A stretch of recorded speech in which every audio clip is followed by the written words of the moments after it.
नमस्कार दोस्तों। आज फिर आपके लिए एक महत्वपूर्ण समाजशास्त्र के महत्वपूर्ण प्रश्न लेकर आया हूं, जो आपके आने वाले एग्ज़ाम सेकंड ग्रेड के लिए बहुत महत्वपूर्ण होंगे।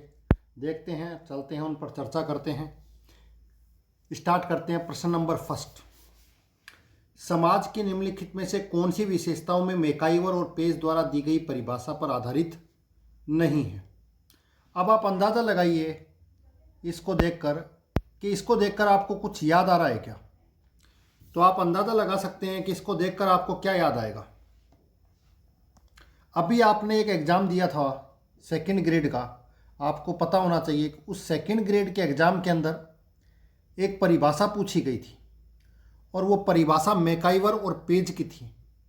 और उस परिभाषा के अंदर आपने देखा होगा कि पूछा गया था इसी तरह का एक प्रश्न की कौन सी इसकी विशेषता है, कौन सी नहीं है।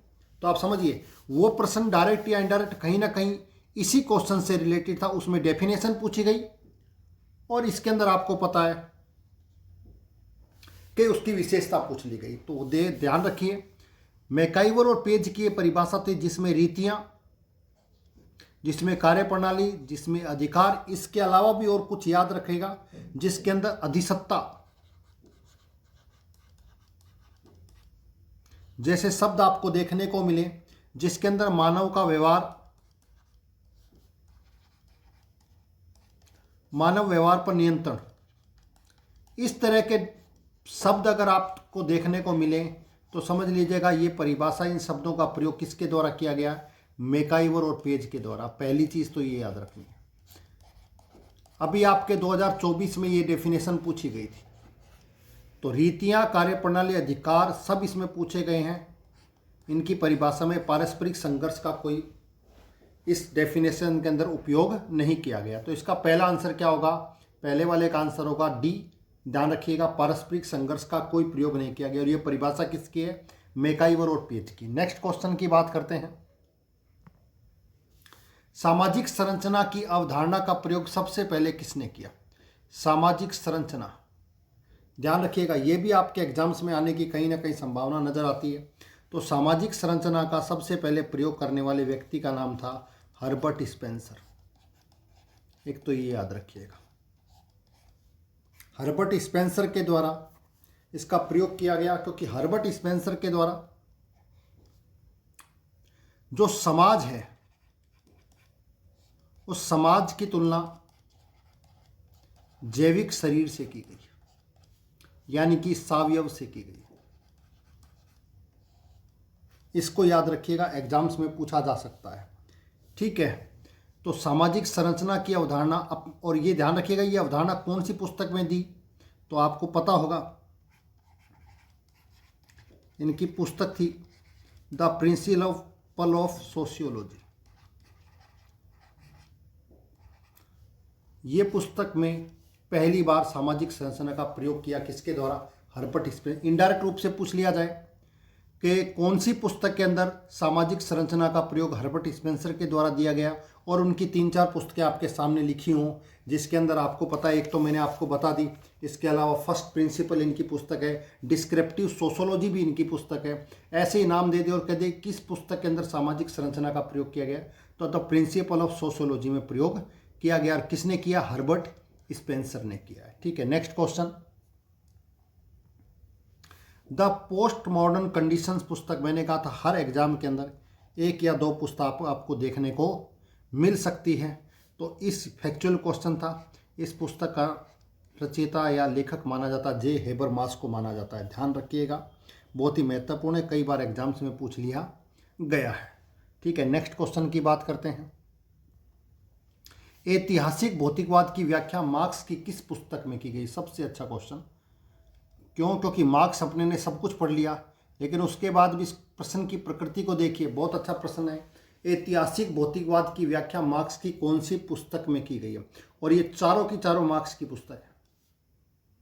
ठीक है, तो सबसे अच्छी, ध्यान रखिए चारों की चारों, इसलिए मुश्किल हो जाएगी। तो ध्यान रखिएगा, मार्क्स ने ऐतिहासिक भौतिकवाद की अवधारणा का प्रयोग अपनी पुस्तक द जर्मन आइडियोलॉजी में किया है। ठीक है, अगर आप इसके शब्द को पकड़ लेते यहाँ पर आइडियोलॉजी, तब भी आप इसको पकड़ सकते थे। एक आइडियोलॉजी यानी कि अपनी विचारधारा के बारे में बताया है, किसमें, या जर्मन आइडियोलॉजी में, किसने, आपको पता, मार्क्स के द्वारा। ठीक है, तो इसका आंसर होगा बे। नेक्स्ट क्वेश्चन की बात करते हैं। स्प्रेंगलर ने अपनी सामाजिक परिवर्तन के सिद्धांत की पुष्टि के लिए विश्व की, आपको पता है एक टॉपिक है, आपको कई बार बता चुका हूं, सामाजिक परिवर्तन। और इस सामाजिक परिवर्तन का एक सिद्धांत आपको बताया था मैंने, चक्रीय सिद्धांत। और चक्रीय सिद्धांत को देने वाले एक ट्रिक बताई थी मैंने आपको, सोरोकिन, टायनबी, पेरेटो और साथ साथ में स्प्रेंगर। तो यहाँ ये पूछा गया है कि स्प्रेंगर ने अपनी सामाजिक परिवर्तन के सिद्धांत में कितनी सभ्यताओं की चर्चा करी है, उनका अध्ययन किया है। तो ध्यान रखिएगा 8 सभ्यताओं की इन्होंने क्या किया था, अध्ययन किया था। एग्जाम्स में पूछा जा सकता है।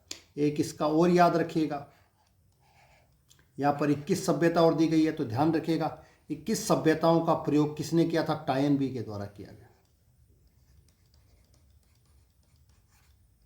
टायनबी ने अपने अध्ययन में कितनी सभ्यताओं का अध्ययन किया, 21।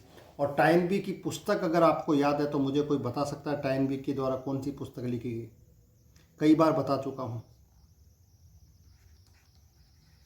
याद रखिएगा, बहुत इंपॉर्टेंट पुस्तक है, स्टडी ऑफ हिस्ट्री। पेरेटो की भी बता चुका हूं, माइंड एंड सोसाइटी। ये कुछ पुस्तकें हैं जो आपको बार बार पढ़नी चाहिए, क्योंकि ये बार बार एग्जाम्स में पूछ ली जाती है। तो 8 सभ्यताओं की जानकारी या अध्ययन किसने किया, स्प्रेंगलर ने किया। 21 सभ्यताओं का अध्ययन किसने किया, टायनबी के द्वारा किया गया। और इन्होंने कौन सा सिद्धांत दिया, चक्रीय सिद्धांत दिया। नेक्स्ट क्वेश्चन की बात करते हैं। समाज मूल्य का एक संगठन एवं संकलन है, ये किसने का, एक परिभाषा पूछी गई है। और मैंने कहा एग्जाम्स में 2 से 3 परिभाषा आपको देखने को मिलती है। तो इसका आंसर होगा, आपको पता होगा, आर मुखर्जी, यानी कि राधा कमल मुखर्जी। एक तो इनको याद रखिएगा, ये कौन से विश्वविद्यालय से संबंधित है, लखनऊ विश्वविद्यालय से। और वहाँ ये समाजशास्त्र के क्या बने थे, विभागाध्यक्ष, ये ध्यान रखिएगा। ठीक है, एक चीज़, राधा कमल मुखर्जी ने जो अपना अध्ययन किया था उसमें महत्वपूर्ण चीज़ किसकी बात करी थी, उन्होंने मूल्यों की बात की, सोशल वैल्यू। सोशल वैल्यू पर उन्होंने बहुत महत्वपूर्ण, ध्यान रखिएगा, अध्ययन किया था। और उन्होंने ये बताया था कि मूल्य 2 प्रकार के होते हैं, एक साधन मूल्य और दूसरा साध्य मूल्य, ये याद रखिएगा।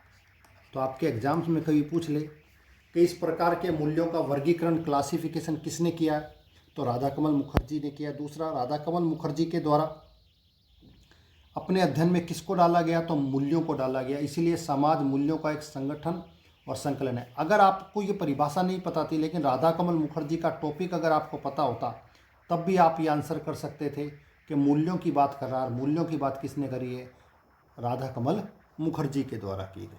ठीक है, तो इसका आंसर से होगा। नेक्स्ट क्वेश्चन की बात करते हैं।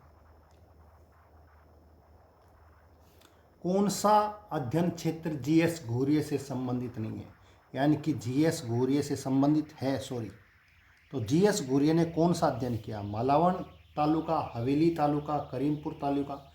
तो ध्यान रखिएगा, जीएस घूरिये, जिन्हें भारत में समाजशास्त्र का जनक कहा जाता है, इंडोलॉजी उपागम का इनके द्वारा प्रयोग किया गया, ये भी याद रखिएगा। यानी कि भारतीय परंपरा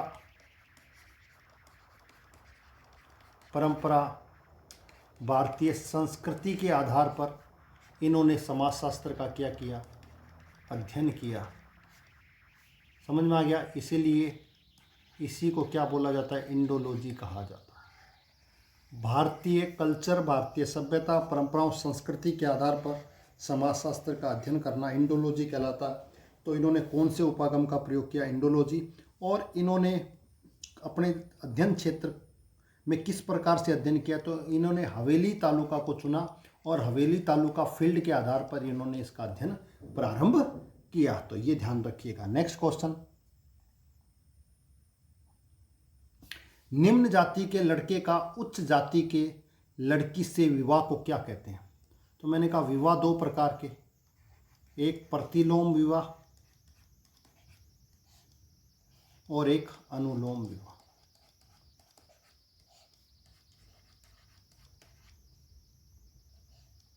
निम्न जाति का लड़का, प्रतिलोम उल्टा हो गया, निम्न जाति का बॉय और उच्च जाति की गर्ल्स, ये विवाह क्या कहलाता है? प्रतिलोम। इसका उल्टा कर दो, उच्च जाति का बॉय और निम्न जाति की महिला या गर्ल्स, इनका जो विवाह होगा वो अनुलोम विवाह कहलाता है। इसको ध्यान रखिएगा, ठीक है। अंतर्विवाह अपनी ही जाति के अंदर विवाह करना, बहिर्विवाह अपनी जाति से बाहर जाकर विवाह करना बहिर्विवाह कहलाता है। तो इसका आंसर क्या होगा? आपको पता है, प्रतिलोम विवाह। नेक्स्ट क्वेश्चन, सिंपल सा प्रश्न था, हिस्ट्री के अंदर भी पूछा जाता है। कौन सा कारक समाजशास्त्र के उद्भव का नहीं है? समाजशास्त्र की उत्पत्ति जिससे हुई, अब आप अंदाजा लगा लीजिए। प्रबोधन, बिल्कुल। प्रबोधन को क्या कह सकते हैं? पुनर्जागरण। प्रबोधन को क्या कह सकते हैं? बौद्धिक। प्रबोधन को क्या कह सकते हैं? सामंतवाद या राजतंत्र का पतन। क्योंकि प्रबोधन का मतलब ही क्या होता है? तर्क, बुद्धि का प्रयोग, विवेकशील मनुष्य जिसने अपना तर्क करना, अपना बुद्धि का, विवेक का इस्तेमाल करना प्रारंभ कर दिया। प्रबोधन का काल, पुनर्जागरण का काल। भूमंडलीकरण, औद्योगिक क्रांति, तो भूमंडलीकरण का कोई संबंध आपको देखने को नहीं मिलेगा, इसको ध्यान रखिएगा। क्योंकि भूमंडलीकरण की तो अवधारणा ही आपको पता है, शीत युद्ध की समाप्ति के बाद कहीं ना कहीं आपको देखने को मिलती है। 1992 के आसपास आपको भारत में भी पता है, एक कॉन्सेप्ट अपनाया गया, LPG, liberalisation, private nation, globalisation. ये ग्लोबलाइजेशन ही क्या कहलाता है? भूमंडलीयकरण। इसी को कहते हैं वैश्वीकरण। और यह अवधारणा रॉबर्टसन के द्वारा दी गई, इसको याद रखिएगा। औद्योगिक क्रांति बिल्कुल 1760 के आसपास इंग्लैंड में हुई। वैसे तो औद्योगिक क्रांति भारत में होनी चाहिए थी, क्योंकि औद्योगिक क्रांति वहाँ होती है जहाँ रॉ मटेरियल होता है। लेकिन मैंने कहा अंग्रेज़ों ने हम पर शासन कर रखा था, तो सारा रॉ मटेरियल कहाँ ले गए? इंग्लैंड ले गए, और वहीं पर इन्होंने क्रांति कर दी। आपको पता है 1760 के आसपास का समय, जब 1757 और 1764 प्लासी का युद्ध और बक्सर का युद्ध, इन दो युद्धों में जीत के बाद आपको पता है कि कंट्रोल हो गया पूरे के पूरे बंगाल पर। किसका? अंग्रेजों का। और बंगाल के साथ साथ अवध के ऊपर भी, बंगाल के साथ साथ इलाहाबाद वाले क्षेत्र में, तो इन सारे क्षेत्रों पर जहाँ उत्पादन होता था उन सारों पर कंट्रोल किसने कर लिया? अंग्रेजों ने। और इसी के कारण उनका परिणाम हुआ औद्योगिक राजनीतिक क्रांति। आपको मैं पहले ही बता चुका था कि फ्रांस की क्रांति, किसकी? फ्रांस की क्रांति 1789 में। तो कहीं ना कहीं ये भी कारक है, ये भी कारक है, ये भी कारक है। भूमंडलीकरण का कोई लेना देना नहीं है। भूमंडलीकरण की व्यवस्था इस शीत युद्ध के बाद, एक कोल्ड वार की समाप्ति के बाद आई, ये ध्यान रखिएगा। नेक्स्ट क्वेश्चन, पूर्वभाषी सामाजिकरण का स्रोत है। ये पूर्वभाषी सामाजिकरण की अवधारणा जो थी, ये अवधारणा आपको पता है मर्टन के द्वारा ही दी गई थी। अगर आपने इसको पता हो तो ये ध्यान रखिएगा, ठीक है। मर्टन ने इस पर ज़्यादा काम किया। तो मर्टन ने, आपको पता है कि मर्टन ने सबसे ज़्यादा कार्य किस पर किया? संदर्भ समूह पर। और इन्होंने एक अवधारणा खुद की भी दी, संदर्भ व्यक्ति की अवधारणा। मैं पहले से आपको ऑलरेडी इन सारी चीज़ों के बारे में बता चुका हूँ, ध्यान रखिएगा। वैसे संदर्भ समूह के बारे में विस्तृत अध्ययन तो इन्हीं के द्वारा किया गया, लेकिन आपसे पूछ ले संदर्भ समूह की अवधारणा किसने दी? आपको बता चुका हूँ, आपको याद आना चाहिए किसके द्वारा दी गई, हर्बर्ट हाइमन के द्वारा। अगर आपको याद है तो हर्बर्ट हाइमन के द्वारा संदर्भ समूह की अवधारणा, जबकि संदर्भ व्यक्ति की अवधारणा किसके द्वारा दी गई, मर्टन के द्वारा। संदर्भ समूह पर विस्तृत अध्ययन किसने किया, मर्टन ने किया। ये दोनों चीज़ें आपको पता होनी चाहिए। तो सिंपल सी बात है, जब इससे चीज़ निकल कर आई तो आपके सामने निकल कर आया संदर्भ समूह। तो पूर्ववासी सामाजिकरण का प्रमुख स्रोत क्या है, संदर्भ समूह। इसका इस्तेमाल किसके द्वारा किया गया, मर्टन के द्वारा किया गया। और मर्टन ने किस पर काफ़ी सारा कार्य किया, संदर्भ समूह पर ही किया, आपको पता है। मर्टन की एक पुस्तक भी आपको पता होनी चाहिए, अगर आपको मैं कई बार बता चुका हूँ, social theory and social structure, theory and social structure, ये याद रखिएगा, ये बुक भी याद रखिएगा मर्टन के बारे में। ठीक है, नेक्स्ट क्वेश्चन की बात करते हैं।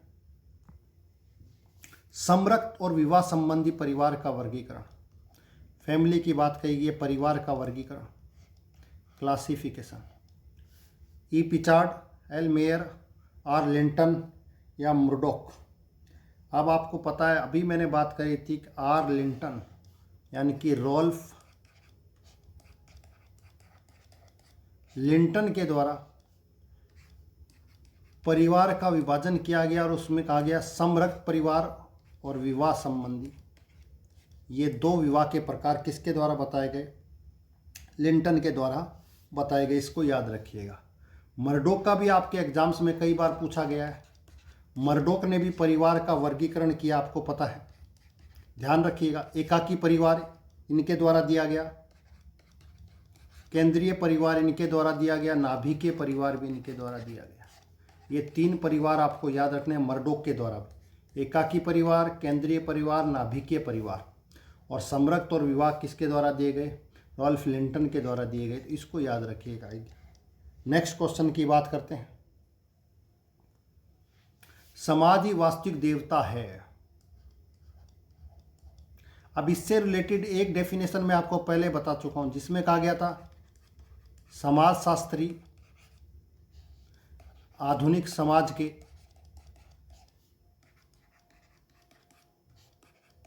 पुजारी हैं। ये डेफिनेशन किसके द्वारा दी गई, आपको पता है,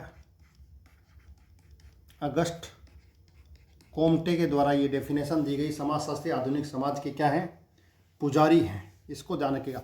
अब यहाँ पर पूछा गया समाज ही वास्तविक देवता है, ये किसने कहा गया, तो ये इमाइल दुर्खिम के द्वारा कहा गया। ये याद रखिएगा, दुर्खिम, आपको पता है दुर्खिम खुद कहाँ के थे, फ्रांस के थे। और इन दोनों का एक अच्छा संबंध माना जाता है कि काम्टे ने तो समाजशास्त्र को व्यवहारिक रूप से स्थापित किया, लेकिन उसको व्यवस्थित करने का, उसको वस्तुनिष्ठ बनाने का, उसको एक अकादमिक के रूप में, विषय के रूप में स्थापित करने का श्रेय किसको जाता है, इमाइल दुर्खिम को जाता है। आपको पता है इनकी बहुत महत्वपूर्ण पुस्तक थी, द रूल्स ऑफ सोशोलॉजिकल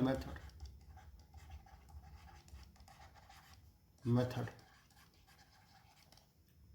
ठीक है, तो ये पुस्तक ही ध्यान रखा है, रूल्स ऑफ, जिसमें समाजशास्त्र को एक वैज्ञानिक रूप से स्थापित करने का प्रयास, क्या व्यवस्थित समाजशास्त्र स्थापित किया, किसके द्वारा, इमाइल दुर्खिम। इसलिए कुछ इतिहासकार इमाइल दुर्खिम को आधुनिक समाजशास्त्र का पिता कहते हैं, या आधुनिक समाजशास्त्र का जनक, या फिर व्यवस्थित समाजशास्त्र का जनक, या फिर इनको एकेडमिक रूप से प्रोफेसर, अकादमिक प्रोफेसर के रूप में माना जाता है। ये सारी विशेषताएं किसकी, इमाइल दुर्खिम की, याद रखिएगा। तो इसका आंसर ही क्या है, इमाइल दुर्खिम। नेक्स्ट क्वेश्चन की बात करते हैं। अगस्ट काम्टे की book system of positive polity, तो ध्यान रखिएगा दो महत्वपूर्ण पुस्तक हैं। एक आपको पता है पॉजिटिव फिलॉसफी, और एक इसको शॉर्टकट में लिख लो तो पॉजिटिव पॉलिटी। ये दोनों पुस्तकें आपको याद रखनी है, ठीक है। ये पॉजिटिव फिलॉसफी है, ये 6 खंडों में लिखी गई है, ये याद रखिएगा। और पॉलिटिव ये 4 खंडों में लिखी गई है। ये दोनों याद रखनी है आपको 1838 में। ठीक है, ये याद रखिएगा आप। ठीक है, तो यहाँ पूछा ये गया है पॉजिटिव पॉलिटी जो पुस्तक है ये कितने खंडों में विभाजित हुई थी? ये 4 खंडों में लिखी गई पुस्तक है, इसको याद रखिएगा। ठीक है, नेक्स्ट क्वेश्चन की बात करते हैं। किस विचारक को समाजशास्त्र के संस्थापकों की श्रेणी में नहीं कहा? समाजशास्त्र के जो संस्थापक है, फाउंडर के रूप में किस किस को जाना जाता है? तो मैंने अभी आपको बात करी थी। एक तो आप बोल सकते हो किसको, अगस्ट कॉम्टे, ये तो बोले ही जाएंगे क्योंकि ये तो फादर हो गए। दूसरे हर्बर्ट स्पेंसर, इन्हें वैसे तो समाजशास्त्री, दार्शनिक समाजशास्त्री कहा जाता है, डार्विन से ज़्यादा प्रभावित थे। समाज की तुलना किससे करी? शरीर से करी। और मैंने कहा सामाजिक संरचना की सबसे पहले बात किसने करी? इन्हीं के द्वारा ली, इन्हीं के द्वारा पहली पुस्तक लिखी गई, द प्रिंसिपल ऑफ सोशियोलॉजिकल। और इसको भी ध्यान रखना, ये भी किताब कितने खंडों में? 3 खंडों में लिखी गई है, इसको याद रखिएगा। एक आते हैं इसमें इमाइल दुर्खी, एक इसमें आते हैं कार्ल मार्क्स, इसको याद रखिएगा। तो पूछा गया संस्थापकों में कौन सा नहीं है? हर्बर्ट स्पेंसर है, अगस्ट कॉम्टे खुद हो गया, कार्ल मार्क्स हो गया, तो कौन नहीं है? पेरेटो का इससे किसी प्रकार का फाउंडरों से कोई लेना देना नहीं है, यानी कि प्रारंभिक समाजशास्त्रियों में शामिल नहीं है। कौन? Wilfred Pareto. अभी मैंने आपको बताया था कि चक्रीय सिद्धांत इनके द्वारा दिया गया था, इसको याद रखिएगा। ठीक है, next question, caste in Indian politics नामक पुस्तक, मैंने कहा था बुक आपके एग्जाम्स में बार बार पूछी जा सकती है। तो ये बुक का नाम है, सीधी सी बात है। तो ये बुक किसने के द्वारा लिखी गई? रजनी कोठारी के द्वारा ये पुस्तक लिखी गई है। एक और इनकी पुस्तक याद रखिएगा, पॉलिटिक्स इन इंडिया। ये पुस्तक भी किसके द्वारा लिखी गई? रजनी कोठारी के द्वारा लिखी गई, इसको याद रखिएगा। ठीक है, हंटन के द्वारा आपको पता है एक सिद्धांत दिया गया था, माना सिद्धांत। ठीक है, दीपापर गुप्ता के बारे में हम बात कर चुके हैं सांप्रदायिकता वाले टॉपिक में। इनके द्वारा कहा गया है कि जो सांस्कृतिक विभिन्नता है, सांस्कृतिक विभिन्नता ही सांप्रदायिकता है। ठीक है, तो इसका answer Rajni Kothari. Next topic question की बात करते हैं।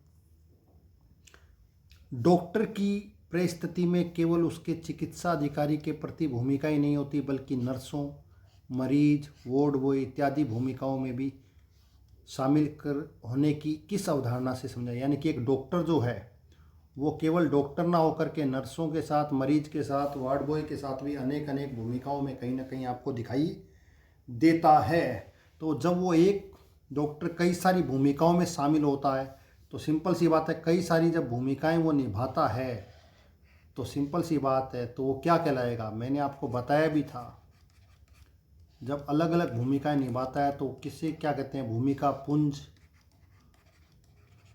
समुच्चय, भूमिका संकुल, या फिर इंग्लिश में कहेंगे तो रोल सेट। ठीक है, और ये विचारधारा, तो इसका आंसर क्या होगा? भूमिका पुंज। ठीक है, परिस्थिति पुंज भी जान के एक व्यक्ति कई सारी परिस्थितियों का संकुल होता है तो वो परिस्थिति, उसे कहते हैं स्टेटस सेट। और एक क्रमबद्ध रूप से कई सारी भूमिकाओं को, ध्यान रखिएगा, समय के साथ एक व्यक्ति समय के साथ कई सारी परिस्थितियों को परिवर्तित करता रहता है। एक समय के साथ एक, पहले फिर दूसरी, फिर तीसरी, कई सारी परिस्थितियों में अपने आप को बदलता रहता है, परिवर्तित करता रहता है। तो उससे क्या कहते हैं, उसे स्टेटस सीक्वेंस के नाम से भी जाना जाता है। ये ध्यान रखें, क्रियापुंज जैसा कोई व्यवस्था नहीं है। तो ये 3 शब्द ध्यान रखें, रोल सेट, स्टेटस सेट और स्टेटस सीक्वेंस। रोल सेट कई भूमिकाओं को करना, स्टेटस सेट आपको पता होगा एक व्यक्ति कई सारी विभिन्न प्रकार की परिस्थितियों को करता है, और स्टेटस सीक्वेंस एक व्यक्ति के एक समय के साथ अपनी परिस्थिति में क्या करता रहता है, परिवर्तन करता रहता है लगातार। तो उसे क्या कहेंगे, परिस्थिति क्रम भी कह सकते हैं, और परिस्थिति उसको श्रृंखला भी कहा जा सकता है। ये ध्यान रखिए। और ये तीनों अवधारणाएं एक ही व्यक्ति के द्वारा दी गई, उसको भी याद रखिएगा। उसका नाम है रॉल्फ लिंटन। अभी हमने उस पर बात करी थी। रॉल्फ लिंटन ने तीनों अवधारणाएं दी है, ध्यान रखिएगा। ठीक है, तो इसका आंसर क्या होगा, आपको पता है, भूमिका पुंज। ध्यान रखिएगा। नेक्स्ट क्वेश्चन, पति शब्द इंगित करता है। अब पति, तो पहली चीज तो ये ध्यान रखें, अर्जित है। पहली चीज तो एक परिस्थिति, एक स्टेटस है उसका, आपको पता होगा। पति अपने आप में क्या एक स्टेटस है, कोई भूमिका नहीं है, एक स्टेटस है। लोग उसको इस स्टेटस से जानते हैं, उसकी पहचान इस स्टेटस से है। तो ध्यान रखिएगा, ऐसा नहीं है कि उसकी खाली पहचान इसी से है। अगर खाली पहचान इसी से होती तो फिर हम मुख्य परिस्थिति करते कि यानी कि उस व्यक्ति को केवल उसके पति के रूप में जाना जाता। नहीं साहब, वो किसी का बेटा भी है, किसी का बाप या पिता भी है, किसी का भाई भी है। तो ये कई सारे रोल हैं उसके, ध्यान रखिएगा। लेकिन अगर वो कोई ऐसी होती, मुख्य भूमिका उसकी होती जिससे उसको पहचान मिल रही होती, तो वो मुख्य परिस्थिति के रूप में आपको पूछने जाते। अगर मुख्य परिस्थिति की बात होती तो मैंने आपको फिर बताया, एक व्यक्ति जिन लोगों से उसको सबसे ज़्यादा लोग जिनसे उसको पहचानते हैं, वो उसकी मुख्य परिस्थिति हो जाती है। ध्यान रखिएगा। एक चीज़ और, E.T. हिलर के द्वारा ये मुख्य परिस्थिति की अवधारणा दी गई, इसको याद रखिएगा। तो पति जो इंडिकेट करता है वो परिस्थिति को इंडिकेट करता है, ना कि मुख्य परिस्थिति को इंडिकेट करता है। इसको ध्यान रखिएगा। ठीक है, भूमिका पुंज पर हम अभी बात कर चुके हैं, रोल सेट पर, और उसी का एक भाग है रोल। ओके, अब नेक्स्ट क्वेश्चन पे बात करते हैं। तो पति इंडिकेट किसको करेगा, परिस्थिति को। समाज की एक सवयव के रूप में व्याख्या करिए। अगर आपने पहले पिछले क्वेश्चंस की व्याख्या को ढंग से सुना होगा तो मैंने कहा था हर्बर्ट स्पेंसर।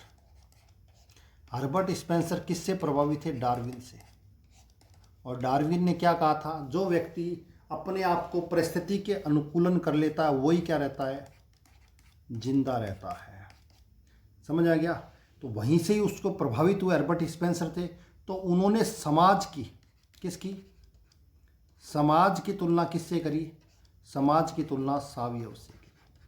सावयव का मतलब शरीर से करी। जिस प्रकार शरीर के अलग अलग जो अंग हैं वो अलग अलग कुछ भी नहीं है, वो सब आपस में जुड़कर ही एक शरीर का निर्माण करते हैं, वैसे ही समाज जो है वो अलग अलग इकाइयों के रूप में, लेकिन वो आपस में अंतःक्रिया और जुड़कर ही वो एक समाज का निर्माण करते हैं, जिसमें कई सारी आपस में क्रियाएं होती हैं, कई सारे उसके अंग होते हैं।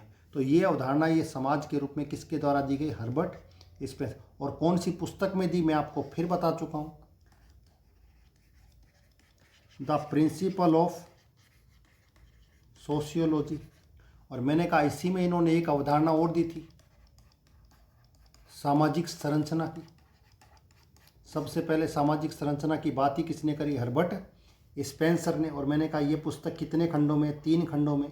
और इसके अलावा भी मैंने आपको एक चीज़ और बताई थी, हर्बर्ट स्पेंसर कहीं ना कहीं, हर्बर्ट स्पेंसर को कहीं ना कहीं आपको दार्शनिक समाजशास्त्री के रूप में भी जाना इनको जाता है। तो ध्यान रखिएगा। नेक्स्ट क्वेश्चन की बात करते हैं। द रिलीजन ऑफ इंडिया के लेखक कौन हैं।